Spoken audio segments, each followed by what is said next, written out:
Hello everyone, नमस्ते, welcome to my another vlog. आप देखेरै थाहा पाउनुभयो होला के गर्दैछौँ भनेर। आज चाहिँ हामी आँप काटेर आँपको अचार बनाउँदैछौँ। आज सुकाउने हो यसलाई काटेर, अनि साँझ फेरि मोल्ने। कति किलो हो र यो आँप?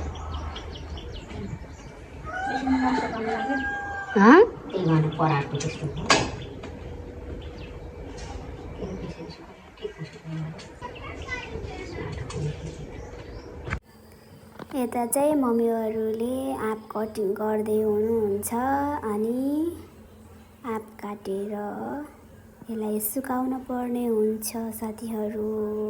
आँप चाहिँ हामीले बाहिरबाट किनेको होइन, हाम्रै घरमा फलेको आँप यो काटेर यही हो। अब यसलाई सुकाउने हो।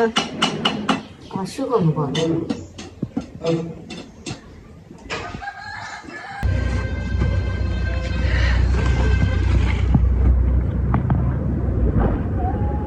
सुकाउने ठाउँ मात्रै धेरै, आँप फेरि यति।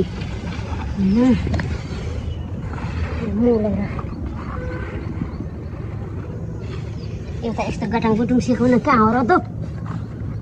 एउटा एउटा हो। ए हो र। यस्तो ठाडो भएर सिकाउनु पर्छ। यत्तिकै सुकाउन मिल्दैन। गफ्ती पर्यो भने पसिना छोड्छ।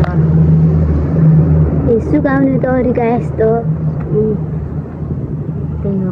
यसलाई चाहिँ एउटा एउटा गरेर सुकाउन पर्ने रहेछ राम्रोसँग। मैले चाहिँ मम्मीलाई हेल्प गर्दैछु सुकाउनमा, छिटो हुन्छ भनेर। माथि फर्काएर सुकाउन पर्ने रहेछ। आँप चाहिँ यसरी सुकाउन पर्ने चाहिँ एउटा एउटा गरेर, नै भने पानी छोडेर बिग्रिन्छ अरे अचार। हामीले चाहिँ आँप पनि सुकायौँ। अब एक घाम सुकाएर अनि साँझ फेरि मसला मोल्ने हो न।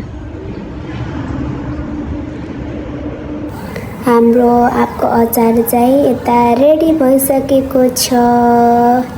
मैले चाहिँ हजुरहरूलाई मसला मोलेको चाहिँ देखाउन पाएन। 4वटा बट्टा भर्न सफल भयो। Wow! Thank you for watching. Bye bye.